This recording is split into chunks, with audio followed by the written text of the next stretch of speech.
നമസ്കാരം. Astrology master ക്ലാസ്സിൻ്റെ ഇന്നത്തെ അധ്യായത്തിലേക്ക് ഏവർക്കും സ്വാഗതം. നമ്മൾ ഇന്ന് ചർച്ച ചെയ്യുന്ന സബ്ജക്റ്റ് എന്ന് പറയുന്നത് 9th ഹൗസിൻ്റെ കുറച്ച് കൂടി വിശദമായിട്ടുള്ള പാസ്റ്റ് ലൈഫിനെ കുറിച്ചും അതുപോലെ തന്നെ ഇന്നത്തെ കാലഘട്ടത്തിൽ എങ്ങനെ ഇതിനെ മനസ്സിലാക്കണം എന്നുള്ളതും കൂടിയാണ്.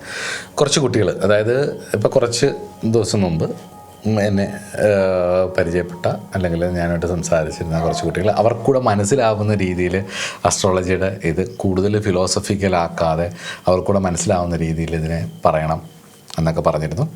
അപ്പം നിങ്ങൾക്ക് അവർ കുറച്ച് ഈ സോൾ അൽഗോരിതത്തെക്കുറിച്ചും ഈ കോസ്മിക് ബ്ലൂ പ്രിൻസിനെ കുറിച്ചുമൊക്കെ എങ്ങനെ അസ്ട്രോളജി വഴി മനസ്സിലാക്കാം എന്നുള്ളതിനെക്കുറിച്ചൊക്കെ അവർ കുറച്ച് ചോദിച്ചിരുന്നു. അപ്പം അവർക്കൂടെ മനസ്സിലാവുന്ന രീതിയിൽ അവരുടേതായ ഒരു ശൈലിയിൽ അവർക്കൂടെ മനസ്സിലാവുന്ന രീതിയിൽ നമുക്കിത് ചെയ്യാം.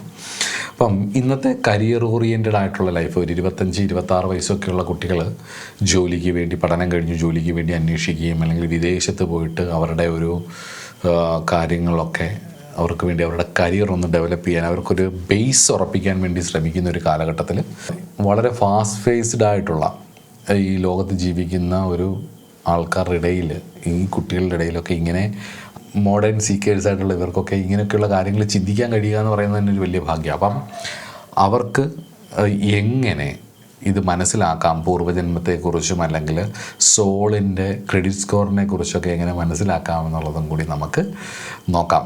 9ാം ഭാവം എന്നത് വെറും ഒരു സാധാരണ വിഷയത്തിനപ്പുറമായിട്ട് ഉയർന്ന ബോധതലം അല്ലെങ്കിൽ ഹയർ കോൺഷ്യസ്നെസ്സിനെ കുറിച്ചും നിങ്ങളുടെ ആത്മാവിൻ്റെ അൽഗോരിതം, സോൾ അൽഗോരിതത്തെക്കുറിച്ചും കലിയുഗത്തിൽ നിങ്ങൾ എങ്ങനെ ജീവിക്കണം എന്നതിൻ്റെ കോസ്മിക് ബ്ലൂ പ്രിൻറ്റിനെ കുറിച്ചും കൂടിയുള്ള ഒരു കോഡിംഗ് ആണ്, അല്ലെങ്കിൽ അത് മനസ്സിലാക്കാൻ പറ്റുന്ന ഒരു ഏരിയ ആണെന്നും കൂടി നിങ്ങൾ അത് മനസ്സിലാക്കണം. ആ ഒരു കോഡിങ്ങിനെ മനസ്സിലാക്കിയാൽ നിങ്ങൾക്ക് എങ്ങനെ ഇതിനെ ഡീൽ ചെയ്യാം എന്നും കൂടി മനസ്സിലാക്കാം. അപ്പോൾ നമുക്ക് പാസ്റ്റ് ലൈഫിനെയും 9ാം ഭാവം നിങ്ങളുടെ സോളിനെ കുറിച്ചും എന്ത് പറഞ്ഞു തരുന്നു, നിങ്ങൾ ചോദിച്ച പോലെ തന്നെ നിങ്ങളുടെ ക്രെഡിറ്റ് സ്കോർ എങ്ങനെ മനസ്സിലാക്കാമെന്നും കൂടെ നമുക്ക് നോക്കാം. അപ്പോൾ അസ്ട്രോളജി മാസ്റ്റർ ക്ലാസ്സിൻ്റെ ഇന്നത്തെ അധ്യായത്തിലേക്ക് ഏവർക്കും സ്വാഗതം.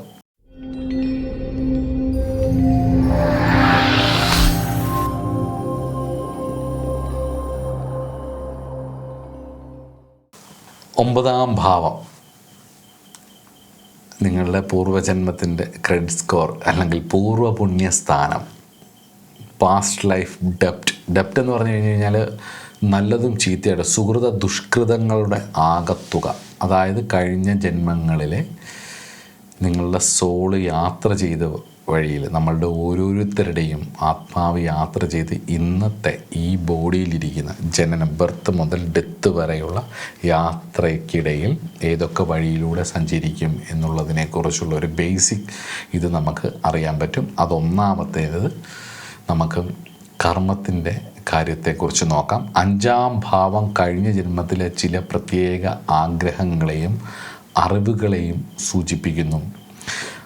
അതുപോലെ തന്നെ ഈ ജന്മത്തിൽ ചെയ്യേണ്ട നമ്മുടെ സബ് കോൺഷ്യസ് ആയിട്ടുള്ള കാര്യങ്ങളെയും 5ാം ഭാവം കാണിക്കുമ്പോൾ 9ാം ഭാവം കാണിക്കുന്നത് നിങ്ങളുടെ കഴിഞ്ഞ ജന്മത്തിൽ ചെയ്ത കാര്യങ്ങളുടെ ആകത്തുകയാണ്, നെറ്റ് അസറ്റ്സ് ആണ്. ഭാഗ്യം, എന്ത് സുകൃതമാണ് നിങ്ങൾക്കുള്ളത് എന്നുള്ളതാണ് 9th ഹൗസ് കാണിക്കുന്നത്.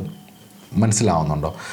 അപ്പം ഈ ജീവിതത്തിലെ ചില കഠിനമായിട്ട് അധ്വാനിച്ചിട്ടും പരാജയപ്പെടുന്ന വ്യക്തികളുണ്ട്. ഇപ്പോൾ കുട്ടികളൊക്കെ പോയി അലഞ്ഞ് തിരിഞ്ഞ് നടന്നിട്ടും എത്ര എഫേർട്ട് ഇട്ടിട്ടും കിട്ടാത്ത കാര്യങ്ങൾ മറ്റ് ചിലർക്ക് കൃത്യസമയത്ത് കൃത്യ അവസരങ്ങൾ അല്ലെങ്കിൽ മെൻറ്റർമാരും അത്ഭുതകരമായിട്ടുള്ള ഹെൽപ്പും ലഭിക്കാറുണ്ട് എന്നുള്ളതാണ്. ചിലർക്ക് പെട്ടെന്നാണ് മെൻറ്റർമാർ വരുന്നു, ഗുരുക്കന്മാർ വരുന്നു, ചിലവർക്ക് ചില ലക്ക് പെട്ടെന്ന് നടക്കുന്നു. അതിനെ നമ്മൾ ഭാഗ്യം എന്നാണ് വിളിക്കുന്നത്, അല്ലേ? നമ്മൾ അതിനെ ഭാഗ്യം അല്ലെങ്കിൽ ലക്ക് എന്നൊക്കെ വിളിക്കും. എന്നാൽ തന്ത്രശാസ്ത്രപരമായിട്ട് ഇതിനെ ഭാഗ്യം എന്ന് മാത്രമല്ല, കഴിഞ്ഞ ജന്മത്തിലെ സുകൃതങ്ങളുടെ ആകത്തുകയാണ്. സുകൃതങ്ങളാണ്. പ്രകൃതി അതുകൊണ്ട് നിങ്ങളെ അനുഗ്രഹിക്കുന്നതാണ് എന്ന് പറയാം. നിങ്ങളുടെ ഭാഷയിൽ പറഞ്ഞാൽ, മോഡേൺ സ്പിരിച്വാലിറ്റിയുടെ ഭാഷയിൽ പറഞ്ഞു കഴിഞ്ഞു കഴിഞ്ഞാൽ, നിങ്ങളുടെ കഴിഞ്ഞ ജന്മത്തിലെ ഇൻവെസ്റ്റ് ചെയ്തിട്ടുള്ള കോസ്മിക് എനർജിയുടെ ഡിവിഡൻസ് ലാഭവിഹിതമാണ് ഈ ജന്മത്തിൽ റിലീസ് ചെയ്ത് കിട്ടുന്നത് എന്നുള്ളതാണ്. ഇതിന് മോഡേൺ ഭാഷയിൽ പറയുന്നു എന്നുള്ളതേ ഉള്ളൂ. പക്ഷേ ആക്ച്വലി ഋഷിമാർ വളരെ ലളിതമായിട്ട് പറഞ്ഞിട്ടുണ്ടത് പൂർവ്വജന്മ സുഹൃതമാണ്. സുഹൃതങ്ങൾ ചെയ്താൽ അതിൻ്റെ ഫലം എന്നല്ലെങ്കിൽ നാളെ അനുഭവിക്കേണ്ടതായിട്ട് വരും എന്നുള്ളതാണ്. ദുഷ്കൃതങ്ങൾ ചെയ്താൽ താൻ നിരന്തരം ചെയ്യുന്ന കർമ്മത്തിൻ്റെ ഫലം താൻ അനുഭവിച്ചിടണം എന്നല്ലേ പ്രമാണം. ആ താൻ എന്ന് പറയുന്നത് നമ്മുടെ സോളിനെ കുറിച്ചാണ് കേട്ടോ. സോൾ ഇങ്ങനെ ഒഴുകിക്കൊണ്ടിരിക്കുക, സമുദ്രത്തിലേക്ക് ഒഴുകിക്കൊണ്ടിരിക്കുന്ന ജലാശയം പോലെയാണ്. അതിങ്ങനെ ഒഴുകും, പല പല തീരങ്ങളിലെത്തും. നല്ല തീരങ്ങളിലെത്തും, മണലുള്ളിടത്തെത്തും, ചെങ്കല്ലുള്ളിടത്തെത്തും, മരങ്ങളുള്ളിടത്തെത്തും. എവിടൊക്കെ ആയാലും തട്ടി തട്ടി തട്ടി തട്ടി തട്ടി ലാസ്റ്റ് അത് സമുദ്രത്തിലേക്ക് എത്തും.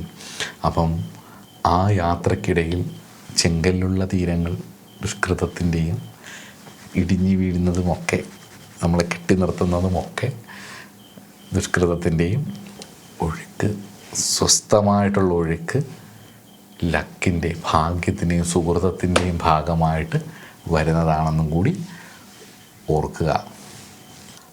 അതുപോലെയാണ് പ്രകൃതിയുടെ അനുഗ്രഹം എന്ന് പറയുന്നത് 9ാം ഭാവമാണ് ഗുരു. മോഡേൺ ഭാഷയിൽ, ഇന്നത്തെ മോഡേൺ സ്പിരിച്വാലിറ്റിയിൽ പറയുന്ന ദ ഡിവൈൻ ഗാർഡിയൻ എന്ന് പറയും. ജീവിതത്തിലെ ഏറ്റവും പ്രതിസന്ധിയുള്ള കാലയളവിൽ ഇനി എനിക്കൊന്നും ചെയ്യാനില്ല, ഞാൻ രക്ഷപ്പെട്ടില്ല, എനിക്കിനി ഒരു കരകയറ്റമില്ല എന്നുള്ള ഒരു നിസ്സഹായത വരുന്ന സമയത്ത് പെട്ടെന്ന് ഒരു നിസ്സഹായത വന്ന് തളർന്നിരിക്കുന്ന സമയത്ത് പെട്ടെന്നൊരു യു ടേൺ ലൈഫിൽ അടിക്കുന്നുണ്ടെങ്കിൽ, അല്ലെങ്കിൽ ഒരു യു ടേൺ വന്ന് എന്തോ ഒരു ആൾ വന്ന് അല്ലെങ്കിൽ ഒരു സാഹചര്യം വന്ന് നിങ്ങളെ രക്ഷപ്പെടുന്നുണ്ടെങ്കിൽ അവിടെ ശരിക്കും വർക്ക് ചെയ്യുന്നത് 9ാം ഭാവത്തിൻ്റെ ഭാഗ്യമാണ്. അതുപോലെ തന്നെ നല്ലൊരാളാണെങ്കിൽ, നല്ല വ്യക്തിയാണെങ്കിൽ ആ കർമ്മം അനുഭവിച്ച് തീർന്നു കഴിയുമ്പം ശരണാഗതിയാണ്. ശരണാഗത ദീനാർത്ഥ പരിത്രാണപരായണേ സർവസ്യാർത്ഥി ഹരേ ദേവി നാരായണി നമസ്തുതേ എന്ന് ദേവീ മഹാത്മ്യം 11ാം അധ്യായം.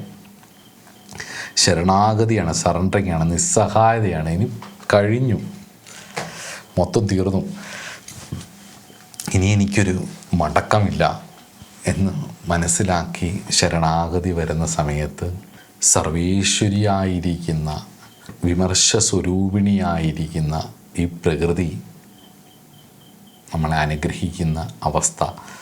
അവിടെ നമ്മൾ പറയത്തില്ലേ, പാസ്റ്റ് ലൈഫ് പ്രൊട്ടക്ഷനാണ്, അല്ലെങ്കിൽ നിങ്ങൾ പാസ്റ്റ് ലൈഫ് ഇൻവെസ്റ്റ് ചെയ്തിട്ടുള്ള കാര്യങ്ങളാണ് അത് ആക്ടിവേറ്റ് ആവുന്നതെന്നൊക്കെ ഇപ്പോഴത്തെ കുട്ടികൾ പറയും, അല്ലെങ്കിൽ മോഡേൺ സ്പിരിച്വൽ ആയിട്ടുള്ള ഹീലേഴ്സൊക്കെ പറയും. ആക്ച്വലി അത് ദ ഡിവൈൻ ഗാർഡിയൻ എന്നാണ് അവർ പറയുന്നത്. അതിനെ ശരിക്കും പറഞ്ഞു കഴിഞ്ഞാൽ അതിനെ ഗുരു, പ്രകൃതി, ഈശ്വരൻ, ഭഗവതി എന്നൊക്കെ പറയും. നൂറ്റാണ്ടുകളായിട്ട് ഈ പേരുകളൊന്നും ഇല്ലാതിരുന്ന സമയത്തും അത് അങ്ങനെ തന്നെയാണ് പറയുന്നത്. ഈ പേരിലിട്ട് വിളിച്ചാലും അത് തന്നെയാണ്, വ്യത്യാസമൊന്നുമില്ല. അപ്പം ഭഗവതിയുടെ ഒരു അനുഗ്രഹം ഉണ്ടാവുകയും ചെയ്യും. അത് ചിന്തിക്കുന്നതും 9ാം ഭാവമാണ്. 9ാം ഭാവത്തിൻ്റെ ബലം നമ്മളെപ്പോലുള്ള മടിയന്മാർക്ക് എത്രത്തോളം വേണം എന്നുള്ളതെന്ന് ആലോചിച്ച് നോക്കിയാൽ, ആർക്കും അസുഖിച്ചിരിക്കാൻ ഇഷ്ടമല്ലാത്ത, സ്വസ്ഥമായിട്ടിരിക്കാൻ ഇഷ്ടമല്ലാത്ത, അല്ലെങ്കിൽ ചെയ്യുന്ന കാര്യങ്ങൾ കൃത്യമായിട്ട് വലിയ തടസ്സങ്ങളില്ലാതെ നടക്കാൻ ആഗ്രഹമില്ലാത്തത്, അതൊക്കെ 9ൻ്റെ ഒരു ബലമാണ്, 9ാം ഭാവത്തിൻ്റെ ഒരു ബലമാണ് കേട്ടോ. അതുപോലെ തന്നെ 9ാം ഭാവം ദ മെൻറ്റർ, ഗുരുവിനെ ചിന്തിക്കുന്നത് 9ാം ഭാവമെന്ന് പറഞ്ഞല്ലോ. പണ്ട് ഗുരുകുലങ്ങളിൽ പോയിട്ടാണ് ഗുരുവിനെ കണ്ടിരുന്നത്, അല്ലെങ്കിൽ ഒരു ശക്തിപാതം പതിക്കുന്ന സമയത്ത്, അതിനെ എങ്ങനെയാണ് പറയുന്നത്, നമുക്കൊരു ജിജ്ഞാസ ഉണ്ടാകുന്ന സമയത്ത്, നമ്മുടെ ഉള്ളിലൊരു ജീവിതാനുഭവങ്ങൾ കൊണ്ട് കർമ്മം ക്ഷയിക്കുന്ന സമയത്ത് ഉള്ളിൽ ഒരു മാറ്റം വേണം, അല്ലെങ്കിൽ എനിക്ക് മാറണം, എനിക്ക് എന്നെ തിരിച്ചറിയണം എന്നുള്ള, എൻ്റെ ലൈഫ് എന്തിനു വേണ്ടിയാണെന്നറിയണം എന്ന് തോന്നുന്ന സമയത്ത് നമുക്കുണ്ടാവുന്ന ഇതിനെ ശക്തിപാതമാണ്, ശക്തി പതിക്കുക എന്നുള്ളതാണ്, ഡിവൈൻ ഗ്രേസ് ആണത്. അപ്പം അങ്ങനെ വരുന്ന സമയത്ത് പണ്ട് കാലങ്ങളിൽ ഗുരുക്കന്മാരെ ഗുരുകുലത്തിലായിരുന്നു പോയി കണ്ടിരുന്നെങ്കിൽ, പണ്ടും നമ്മുടെയൊക്കെ ഇടയിലുണ്ട്. ഇപ്പം മഹാഭാരതം വായിച്ചാൽ പല തരത്തിലുള്ള ഗുരുക്കന്മാരെ കുറിച്ച് കാണാം. നമുക്ക് ശുഖബ്രഹ്മർഷിയെ കാണാം, വേദവ്യാസ ഭഗവാനെ കാണാം, വിദുരരെ കാണാം, ധർമ്മവ്യാധനെയും കാണാം. ഇറച്ചിവെട്ടുകാരനായിട്ടുള്ള ധർമ്മവ്യാധനെയും നമുക്ക് കാണാം. അപ്പം ഗുരുക്കന്മാർ എവിടെ ഉണ്ടാവും എന്നൊന്നും പറയാൻ പറ്റില്ല. അതുകൊണ്ട് തന്നെ ഇന്നത്തെ കാലഘട്ടത്തിൽ നമ്മുടെ കരിയർ ഗൈഡൻസ് ചെയ്യുന്നവർ, നമ്മുടെ ബിസിനസ് കോച്ചായിട്ട് വരുന്നവർ, അല്ലെങ്കിൽ നിങ്ങളുടെ ലൈഫ് മാറ്റിമറിച്ച മെൻറ്റർ എന്നിവരെ എല്ലാം പ്രൊവൈഡ് ചെയ്യുന്നത് വാസ്തവത്തിൽ 9-ാം ഭാവമാണ്. 9-ാം ഭാവത്തിൻ്റെ ക്വാളിറ്റിക്ക് അനുസരിച്ച്, വ്യാഴമാണെങ്കിൽ വ്യാഴത്തിൻ്റെ ക്വാളിറ്റിക്ക് അനുസരിച്ചുള്ള ഗുരുവായിരിക്കും, ശനിയാണെങ്കിൽ ശനിയുടെ ക്വാളിറ്റിക്ക് അനുസരിച്ചുള്ള ഗുരു ആ രീതിക്കുള്ളതായിരിക്കും, രാഹു ആണെങ്കിൽ അങ്ങനെ. ഒരു നല്ല ബോസിനെയോ മെൻറ്ററിനെയോ ഒരു നല്ല ഗുരുവിനെയോ ഒക്കെ ലഭിക്കുക എന്നുള്ളത്, അങ്ങനെ ലഭിച്ചിട്ടുണ്ടെങ്കിൽ നിങ്ങളുടെ 9-ാം ഭാവത്തിന് നല്ല ബലമുണ്ട് എന്നുള്ളതാണ്. വെറും ഒരു ഡിഗ്രിക്ക് അപ്പുറമായിട്ട്, ഹയർ എഡ്യൂക്കേഷനാണ് 9th ഹൗസ്. അപ്പോൾ വെറും ഒരു ഡിഗ്രിക്ക് അപ്പുറമായിട്ട് ഇപ്പോൾ വിദേശത്തൊക്കെ പോയി നിങ്ങൾ പഠിക്കുന്നത്, 9th ഹൗസ് എന്ന് പറയുന്നത് വിദേശ യാത്രയും തീർത്ഥാടനവും ഒക്കെയാണ്. അപ്പം വെറും ഒരു ഡിഗ്രി നേടുന്നതല്ല 9-ാം ഭാവം. 4-ാം ഭാവവും രണ്ട് എഡ്യൂക്കേഷനും അതിൻ്റെ ഒരു വളർച്ചയാണ് 3ഉം 4ഉം ഒക്കെ. ഒരുപാട് റിസർച്ചുകൾ നമ്മളെ സ്റ്റഡീസ് വളരെ രഹസ്യമായിട്ട് പല വിഷയങ്ങളും ചെയ്യുന്നത് 8ഉം 9-ാം ഭാവം എന്ന് പറയുന്നത് എന്ന് വെച്ച് കഴിഞ്ഞാൽ അതിവിശാലമായിട്ടുള്ള, ഇപ്പോൾ PhD പോലെ, അല്ലെങ്കിൽ ഡാറ്റ അനാലിറ്റിക്സ് പോലെ, അല്ലെങ്കിൽ ആർട്ടിഫിഷ്യൽ ഇൻ്റലിജൻസ് പോലെ, അല്ലെങ്കിൽ ഫിലോസഫി, സൈക്കോളജിയുടെ ഹയർ ലെവലിലേക്കും, പിന്നെ അതുപോലെ തന്നെ PhD റിസർച്ചുകൾ, ഇതെല്ലാം തുടങ്ങിയ വലിയ ജ്ഞാന മേഖലകളിലേക്ക് നിങ്ങളെ ചിന്തയെ വ്യാപിപ്പിക്കുന്നത് 9-ാം ഭാവമാണ്. 9-ാം ഭാവത്തിന് ബലമുണ്ടെങ്കിൽ ആ ഒരു തലത്തിലേക്ക് കയറി പോവാം എഡ്യൂക്കേഷൻ ലെവലിൽ. അതൊരു ഭാഗ്യമാണ്. പിന്നെ ദൂരദേശ യാത്രകൾ 9th ഹൗസാണ്. വിദേശ രാജ്യങ്ങളിലേക്കുള്ള യാത്ര. നിങ്ങൾ എൻ്റെ അടുത്ത് 2-3 പേര് ചോദിച്ച പോലെ വിദേശത്ത് പോയിട്ട് അവിടെ വിസ ഉറപ്പിക്കാൻ പറ്റുമോ? ഞങ്ങൾ ഇപ്പം കോഴ്സ് തീരാറായി, എനിക്കിനിയും കുറച്ച് കാലവും കൂടി വിസയുണ്ട്, ഞാനിപ്പോൾ വേറൊരു ജോലി ചെയ്തുകൊണ്ടിരിക്കുക, വിസ കിട്ടുന്ന ജോലി കിട്ടുമോ, PR വർക്ക് കിട്ടുമോ എന്നൊക്കെ എന്നോട് ചോദിച്ചിട്ടുണ്ട്. PR കിട്ടുമോ, അങ്ങനെ എനിക്കിവിടെ സ്ഥിരം നിൽക്കാൻ പറ്റുമോ എന്നൊക്കെ. ഒരുപാട് കടമുണ്ട്, ഒരുപാട് പൈസ മുടക്കിയാണ് ഇങ്ങോട്ട് വന്നേക്കുന്നതെന്നൊക്കെ പലരും പറയാറുണ്ട്. അപ്പം വിദേശ രാജ്യങ്ങളിലേക്കുള്ള യാത്രകൾ, ബിസിനസ് യാത്രകൾ, വ്യത്യസ്തങ്ങളായിട്ടുള്ള സംസ്കാരങ്ങളെ മനസ്സിലാക്കാൻ വേണ്ടിയിട്ടുള്ള ബ്രോഡ് മൈൻഡ് സെറ്റ്, ഇവയെല്ലാം 9-ാം ഭാവം കൊണ്ടാണ് ചിന്തിക്കുന്നത് കേട്ടോ. അതുപോലെ തന്നെ രാഹുവിൻ്റെ ഒക്കെ ദശ നടക്കുകയാണെങ്കിൽ, 9-ൽ രാഹു നിൽക്കുകയാണെങ്കിലൊക്കെ അതിൻ്റെ അമിത ചിന്തകളെ, ഓവർ തിങ്കിങ്ങിനെയൊക്കെ മാറ്റി പോസിറ്റീവായിട്ടുള്ളൊരു ദിനചര്യയിലേക്ക് മാറ്റാൻ 9-ാം ഭാവവും അതുപോലെ തന്നെ വ്യാഴത്തിൻ്റെ ഊർജത്തിനും കഴിയുമ്പോൾ വളരെ സ്പിരിച്വലായിട്ടുള്ള, വളരെ സപ്പോർട്ടീവായിട്ടുള്ള, നമ്മളെ വളരെ കാമാക്കി ഇരുത്തേണ്ട ഒരു ഏരിയയാണ് വാസ്തവത്തിൽ 9th ഹൗസ്.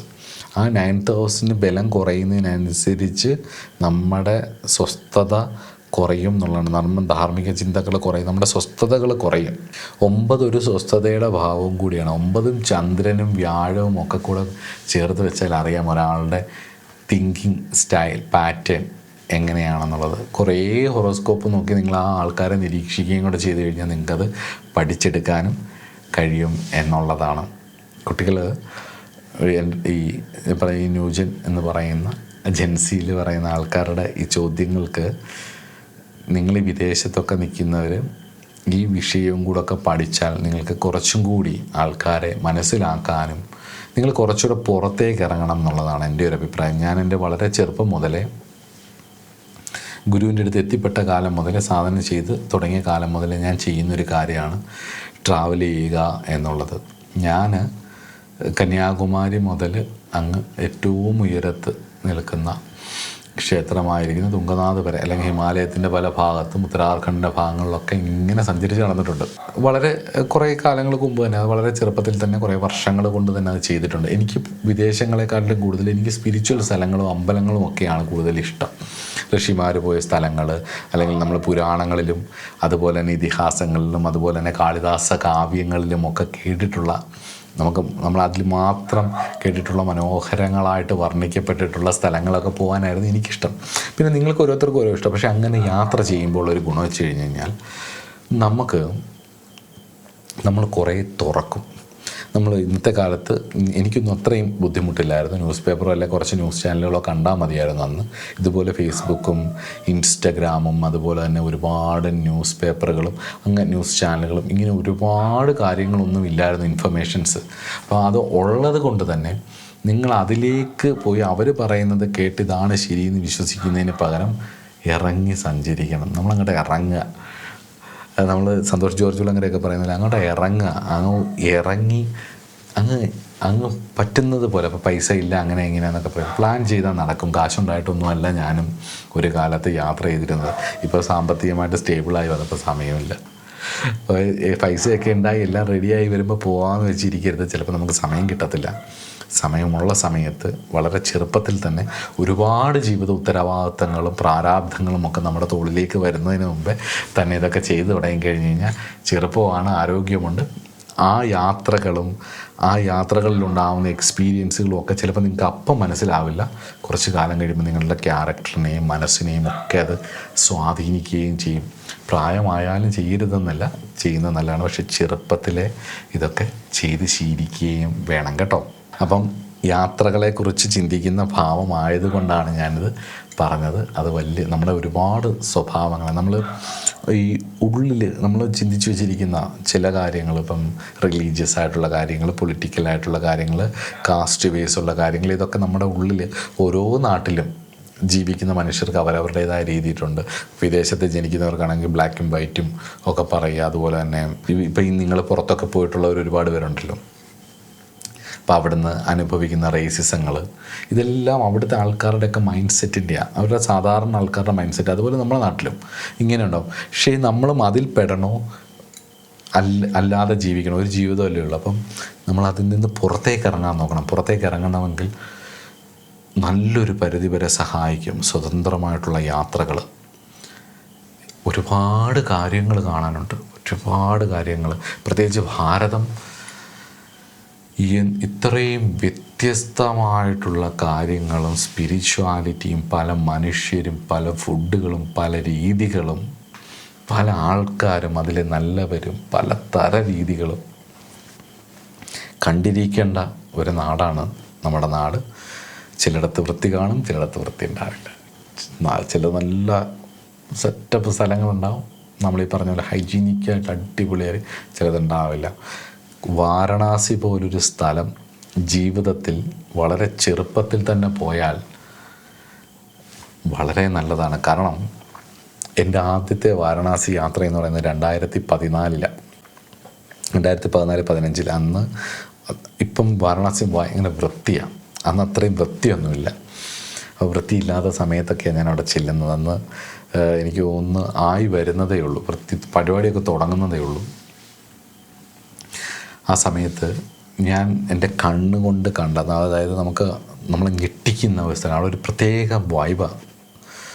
ഒരു സ്ഥലത്ത് കെടാതെ കത്തിക്കൊണ്ടിരിക്കുന്ന ചിത മണികർണികയിൽ. ആ ഘാട്ടിൽ നിന്നും നമ്മൾ ഇങ്ങോട്ട് നടന്നു വരുമ്പം ഗംഗാരതിക്ക് കൂടുന്ന ആൾക്കാർ സന്ധ്യാനേരത്ത് അവിടെ നിന്ന് ഇങ്ങനെ നടന്ന് അങ്ങ് അറ്റം വരെ പോകണം. ഹരിചന്ദ്ര ഘാട്ട് കഴിഞ്ഞ് അവിടെ 2-3 ഗംഗാരതിയുണ്ട്. അതിൽ പ്രധാന ഗംഗാരതി നടക്കുന്ന സ്ഥലത്ത് ഒക്കെ വന്നിരുന്നു കഴിഞ്ഞാൽ അവിടെ വാരണാസിയിൽ ബനാറസിലൊക്കെ പഠിക്കുന്ന, ബനാറസ് ഇൻസ്റ്റിറ്റ്യൂട്ടുകളിലൊക്കെ പഠിക്കുന്ന കുട്ടികൾ വരച്ചിട്ടിരിക്കുന്ന പടങ്ങൾ, അവിടെ ഇരുന്ന് പടം വരയ്ക്കുന്നവർ, ഗിറ്റാർ കൊണ്ടിരുന്ന് പാട്ട് പാടുന്നവർ, സന്ധ്യയ്ക്ക് സൂര്യൻ അസ്തമിക്കുന്നത് നോക്കിയിരുന്ന് ധ്യാനിക്കുന്ന ആൾക്കാർ, പ്രണയിക്കുന്ന ആൾക്കാർ, കാമുകന്മാർ, ജീവിതത്തിൽ ഇനി എന്ത് ചെയ്യണം എന്നറിയാതെ നിസ്സഹായരായിട്ട് ഇരിക്കുന്നവർ, സ്പിരിച്വാലിറ്റിയെക്കുറിച്ച് അന്വേഷിക്കുന്നവർ, ഇങ്ങനെ വ്യത്യസ്തരായിട്ടുള്ള അനവധി മനുഷ്യരെ കാണാം. ഇതിനുള്ളിൽ കച്ചവടം നടത്തുന്ന കുട്ടികൾ, ബോട്ടിൽ നടക്കുന്ന ആൾക്കാർ, ഇങ്ങനെ പല കാര്യങ്ങളും നമുക്കവിടെ കാണാം. സാധുക്കൾ, സമ്പത്തുള്ളവർ, എല്ലാവരും ഇതെല്ലാം കണ്ടിട്ട് നമ്മൾ ആ മണികർണികയിലേക്ക് ചെല്ലുന്ന സമയത്ത് ചെറിയ കുട്ടികൾ കാണും, ഡെഡ് ബോഡി ആയിട്ട് വരുന്ന ചെറിയ കുട്ടികൾ കാണും, വലിയ ആൾക്കാർ കാണും, പല ആൾക്കാർ കാണും. നമ്മൾ ഒരു 2 മണിക്കൂർ 3 മണിക്കൂർ അവിടെ സ്പെൻഡ് ചെയ്താൽ നമ്മൾ കുറച്ച് കഴിയുമ്പോഴത്തേക്ക് നമുക്ക് തന്നെ തോന്നും ഒരിക്കലും ഇതുപോലൊരു അവസ്ഥയിലേക്ക് നമ്മൾ എത്തുമല്ലോ എന്നുള്ളത്. അപ്പം നമ്മുടെ ജീവിതം വളരെ കുറച്ച് നേരമേ ഉള്ളൂ, കുറച്ച് കാലമേ ഉള്ളൂ. ജനനം എന്ന് പറയുന്ന പോലെ തന്നെ മരണവും. ഇന്ന് ഞാൻ ഈ വീഡിയോ ചെയ്യുമ്പം ഈ ലോകത്ത് ജീവിക്കുന്ന ആൾക്കാർ എല്ലാം ഒരു 100 വർഷത്തിനുള്ളിൽ 99% ആൾക്കാർ 100 വർഷത്തിനുള്ളിൽ ഈ ഭൂമിയിൽ നിന്ന് അപ്രത്യക്ഷമായി പോകുന്നവരാണ്. അപ്പം അതുകൊണ്ട് വളരെ ചെറിയ സമയമാണ്. 100 വർഷം എന്നൊക്കെ കേൾക്കുമ്പോഴത്തേക്ക് വലിയ കാര്യമായിട്ടാണ് പറയുന്നത്. ഇപ്പം 10 വർഷം എന്നൊക്കെ പറയുമ്പോൾ 3750 ദിവസമേ ഉള്ളൂ 10 വർഷം എന്ന് പറയുന്നത്. അതൊക്കെ നമുക്ക് ശരിക്കും പറഞ്ഞാൽ അവിടെ പോയിരിക്കുമ്പോൾ ഇത് കാണുമ്പോൾ, നിരന്തരമായിട്ട് കാണുമ്പോൾ, സ്വതന്ത്രമായിട്ട് ചുമ്മാതെ അങ്ങ് പോകരുത്. അത് പോയിരുന്ന് റിലാക്സ് ആയിട്ട് ഇങ്ങനെ നോക്കിയിരിക്കണം. അപ്പം നമുക്ക് മനസ്സിലാവും നമ്മളൊന്ന് മരിച്ചാലും ലോകം ഇങ്ങനെ നടക്കും. കാരണം വിശ്വനാഥൻ്റെ മണ്ണിൽ അങ്ങോട്ട് അത് കണ്ടിട്ട് അതിങ്ങനെ കണ്ടിങ്ങനെ തിരിച്ചിങ്ങോട്ട് വരുന്ന സമയത്ത് അവിടെ ഇങ്ങനെ കച്ചവടം നടക്കേണ്ടത് നടക്കും, പ്രയർ നടക്കേണ്ടത് നടക്കും, ഗംഗാരതി നടക്കേണ്ടത് നടക്കും, ഗിറ്റാർ വായിക്കേണ്ടവർ ഗിറ്റാർ വായിക്കും, പാട്ട് പാടുന്നവർ പാടും, സംഗീതം ഉള്ളവരത് ചെയ്യും, പ്രണയിക്കേണ്ടവർ പ്രണയിക്കും. ഇതൊക്കെ നടക്കും. ഇതെല്ലാം ഈ ലോകത്ത് നടന്നുകൊണ്ടേയിരിക്കും. അപ്പം നമ്മൾ എന്ത് ചെയ്യണം? ഈ ജീവിതത്തെ ഏറ്റവും മനോഹരമാക്കാൻ, എൻ്റെ ലൈഫിനെ, ഞാനെ ഏറ്റവും മനോഹരമായൊരു ബെസ്റ്റ് വേർഷനാക്കി, മാനസികമായിട്ട് പുറമേ ബെസ്റ്റ് ഷർട്ടും നല്ല വാച്ചും ഒക്കെ ഇട്ട് അങ്ങനെയല്ല, അങ്ങനെ ആക്കാം. അത് തരുന്ന കോൺഫിഡൻസ് വേറെയാണ്. പ്രസൻറ്റബിൾ ആയിരിക്കുക നല്ലത് തന്നെയാണ്, അതിഷ്ടമുള്ളവർക്ക് അത് ചെയ്യാം. പക്ഷെ അതിനേക്കാളുപരി നമ്മുടെ മനസ്സ് നന്നായാൽ, മനസ്സിനെ ഇപ്പം നമ്മൾ ഓരോരുത്തരും ധ്യാനിക്കാനിരിക്കുമ്പോൾ നമ്മുടെ ഉള്ളിൽ നമുക്ക് തന്നെ ഇഷ്ടമല്ലാത്ത ഒരുപാട് കാര്യങ്ങളുണ്ടാവും. ഈ ധ്യാനിക്കുന്ന സമയത്ത് ക്ലാവ് പിടിച്ച പാത്രം കഴുകി ഇറക്കുമ്പം ഏതുപോലെയാണോ അഴുക്ക് പുറത്തേക്ക് വരുന്നത്, അതുപോലെയാണ് നമ്മൾ ധ്യാനിച്ച് ജീവിക്കാനിരിക്കുമ്പോൾ നമ്മുടെ ഉള്ളിൽ നിന്ന് ഓരോ സാധനങ്ങൾ പുറത്തേക്ക് വരുന്നത്. അതിങ്ങനെ കിളുകളാന്ന് വരുമ്പോൾ നമുക്ക് തന്നെ നമ്മളെ ഇഷ്ടമല്ലാതെ, നമ്മളെക്കാട്ടും വൃത്തികെട്ടവരായിട്ട് ആരും ഇല്ലല്ലോ ഈശ്വര ഈ ഭൂമിയിൽ നിന്ന് നമുക്ക് തന്നെ തോന്നും. അപ്പോൾ നമ്മൾ വീണ്ടും ഇതിനെ അടിച്ച് നമർത്തും. ഈ ട്രോമാസ് എല്ലാം ഉള്ളിലിരിക്കും. ഇതെല്ലാം നമ്മുടെ ക്യാരക്ടറിൽ നമ്മൾ അറിയാതെ സ്വാധീനിക്കും. നമ്മുടെ നല്ല കാര്യങ്ങളിലും ചീത്ത കാര്യങ്ങളിലും നമ്മുടെ ഇൻസെക്യൂരിറ്റീസിലും എല്ലാത്തിലും ഇത് വരും. പക്ഷെ ഇതൊക്കെ കഴുകി ഇറങ്ങണം, ഇത് പുറത്തേക്ക് വരണം. ഇല്ലെങ്കിൽ എന്താണെന്ന് ചോദിച്ചു കഴിഞ്ഞാൽ നമ്മൾ പല മേഖലകളിലും ഫെയിലായിപ്പോവും. നമ്മുടെ ബന്ധങ്ങളിൽ, നമ്മുടെ ജോലിയിൽ, നമ്മുടെ റിസർച്ചുകളിൽ, നമ്മുടെ പല കാര്യങ്ങളിലും നമ്മൾ പെട്ടെന്ന് തളരും. അങ്ങനെ തളർത്താൻ പറ്റാത്ത ലെവലിലേക്ക് നമ്മൾ എത്തണമെങ്കിൽ എന്ത് വേണം? ഈ വിശ്വനാഥൻ്റെ മണ്ണിൽ അല്ലെങ്കിൽ ഈശ്വരൻ്റെ ഈ ഭൂമിയിൽ എനിക്ക് ഈ ഒരു അവസരം കിട്ടിയ ബർത്ത് ടു ഡെത്ത് എന്ന് പറയുന്ന ഈ ഒരു കാലദേശങ്ങളിലൂടെയുള്ള എൻ്റെ ഈ യാത്ര ഏറ്റവും മനോഹരമാക്കാൻ വേണ്ടിയിട്ട് നമ്മൾ ശ്രമിക്കുകയും വേണം എന്നുള്ളതാണ്. അതാണ് വാസ്തവത്തിൽ സ്പിരിച്വാലിറ്റി. ഏറ്റവും നന്നായി ജീവിക്കുക, ഏറ്റവും സന്തോഷമായിട്ടിരിക്കുക, എൻ്റെ ജീവിതം എനിക്ക് ഏറ്റവും മനോഹരമാക്കുക, കൂട്ടത്തിൽ ഞാൻ ആരെയും ഉപദ്രവിക്കാതെയും ഞാനൊരാൾ ജീവിച്ചിരുന്നു എന്നൊരൊറ്റ കാരണം കൊണ്ട് മറ്റൊരാൾക്ക് ദുഃഖമാവാതിരിക്കുക എന്നുള്ളതാണ്. അതാണ് ധർമ്മം. കഴിഞ്ഞ ക്ലാസ്സിൽ ഞാനത് പറഞ്ഞിരുന്നു, ധർമ്മത്തെക്കുറിച്ച്, ധർമ്മഭാവത്തെക്കുറിച്ച് പറയുന്നത് കൊണ്ടുമാണ് ഇത് പറയുന്നത്. അവനവന് ആത്മസുഖത്തിനായിട്ട് ആചരിക്കുന്ന കാര്യങ്ങൾ അവരന് ആർക്കും ദോഷമായിട്ട് വരരുത്, അവരന് സുഖമായിട്ട് തന്നെ വരണം. അത് മനസ്സിലാവുന്നത് അവർക്ക് നമ്മൾ അറിയാതായിരിക്കും ചെയ്യുന്നത്. പക്ഷെ നമുക്ക് ചെയ്യുന്നത്, ഇപ്പം നമ്മളൊരു വീഡിയോ ചെയ്യുന്നു, അത് ദോഷമായിട്ട് വരുന്നത്, അവർ ഇറിറ്റേറ്റ് ചെയ്യുന്നതിനും നല്ലത് അവർക്കത് കേട്ടോണ്ടിരിക്കുമ്പോൾ ഒരു സ്വസ്ഥത, ഒരു സമാധാനം ഉണ്ടാവണമെങ്കിൽ ആ സമാധാനം ഉണ്ടാവാൻ വേണ്ടി അല്ല വാസ്തവത്തിൽ ചെയ്യേണ്ടത്. വീഡിയോ ഏറ്റവും മനോഹരമായിട്ട് ചെയ്യുക എന്നുള്ളതാണ് നമ്മളെ കൊണ്ട് കഴിയുന്നത്. അത് 100% നല്ലതാണെന്നൊന്നും നമുക്ക് പറയാൻ പറ്റില്ല.